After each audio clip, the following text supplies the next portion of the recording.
हजरत अहमद साईं जो वठण वठायो हजरत अहमद साईं जो अज बि सभिन ते सायो बा हजरत अहमद साईं जो अज बि सभिन ते सायो बा वठण वठायो हजरत अहमद साईं जो अज बि सभिन ते सायो बा हजरत अहमद साईं जो अज बि सभिन ते वठण वठायो हजरत अहमद साईं जो अज बि सभिन ते सायो बा हजरत अहमद साईं जो अज बि सभिन ते सायो बा जी दरबार बने हर हंध पई तारीफ़ हले दिलबर जी दरबार बने हर हंध पई तारीफ़ हले दिलबर जी दरबार बने हर हंध पई तारीफ़ हले शान वधायो हजरत अहमद साईं जो अज बि सभिन ते सायो बा शान वधायो हजरत अहमद साईं जो अज बि सभिन ते सायो बा हजरत अहमद साईं जो अज बि सभिन ते सायो बा वठण वठायो हजरत अहमद साईं जो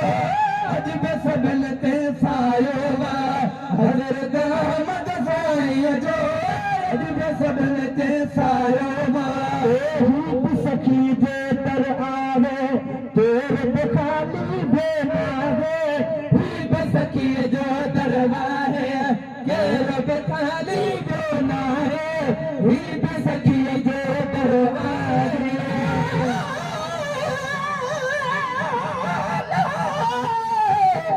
बेहुबनी बपितन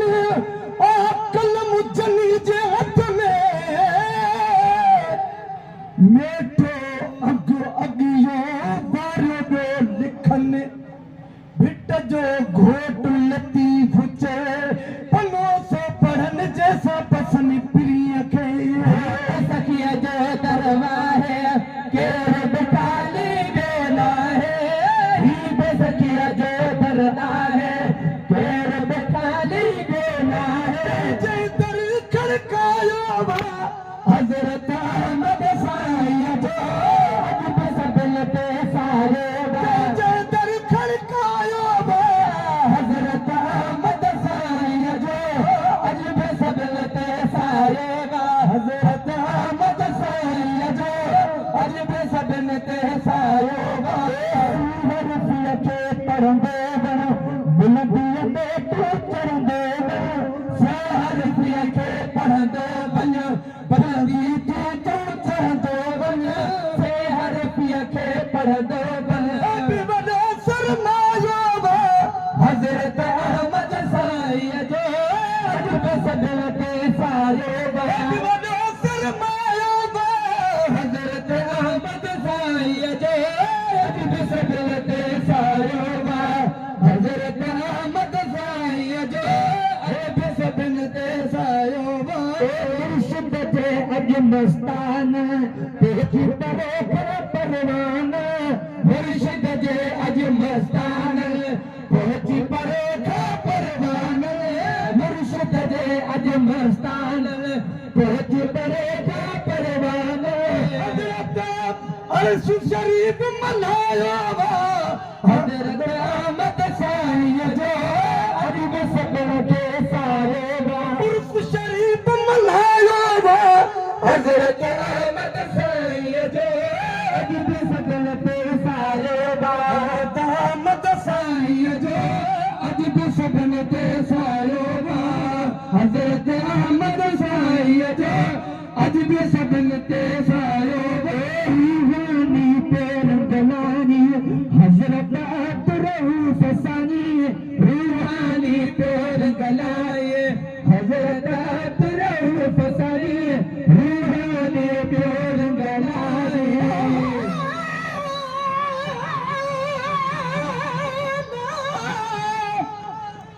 अब्दुल अज़ीम न थो चवे केर थो चवे भेटाई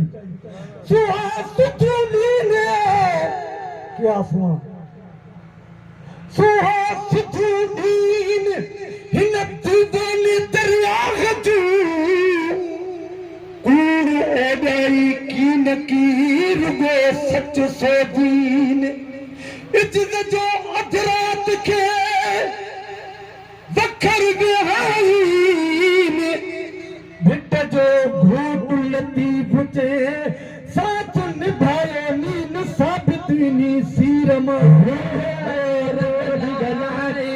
हजरत अब्दुर्रऊफ साई रूहानी पेर गुलाई सोना अब्दुर्रऊफ साई रूहानी पेर गुलाई हजरत अहमद साई जो अजब सबल ते सारो हजरत अहमद साई जो अजब सबल ते सारो हजरत अहमद साई जो अजब सबल ते सारो शान नायब नारायण खातर है अज़मी हालज आहर है नायब नारायण खातर है अज़मी हालज आहर है